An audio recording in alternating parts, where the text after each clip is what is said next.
An unexpected visit to an idyllic wellness center deep in the Mexican jungle turns out to be anything but relaxing in Catherine St. John's engaging and escapist new novel, The Vicious Circle. Sveta is a former model stuck in an unhappy relationship with her blue-blooded fiancé, Chase.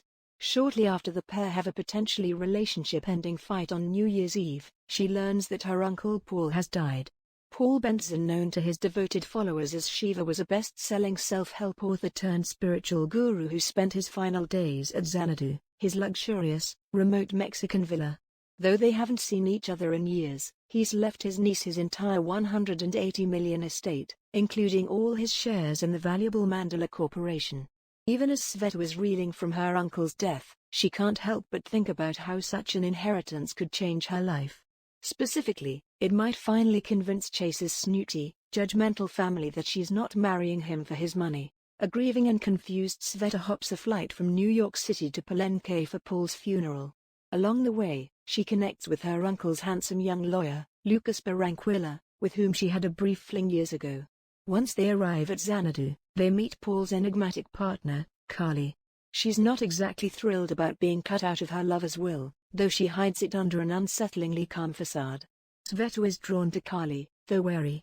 Lucas sees her as a threat, comparing her to a cobra, staring into your eyes, ready to strike at any moment. The appeal of any thriller that takes place in an isolated setting depends in large part on its location, and St. John has chosen hers well.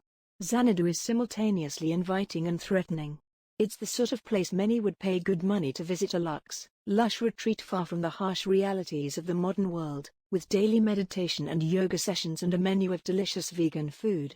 But the estate, which was previously owned by a drug kingpin who died in a bloody raid, is accessible only by boat and surrounded by dense forest patrolled by cartel henchmen. It's also digitally disconnected.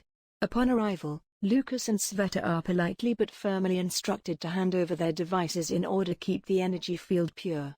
There are other red flags, from the strange tea everyone keeps drinking to the creepy group sex rituals. Are Sveta and Lucas guests at a hippy-dippy commune, or have they walked right into a cult compound?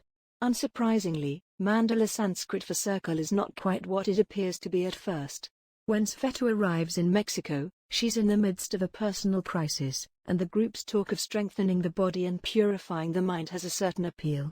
But eventually the dangerous reality of her situation dawns on her, especially once it becomes clear that Carly is not willing to give up control of all that she and Shiva built to an outsider. In roughly 300 briskly paced pages, St. John draws a frightening picture of a utopian community spinning out of control.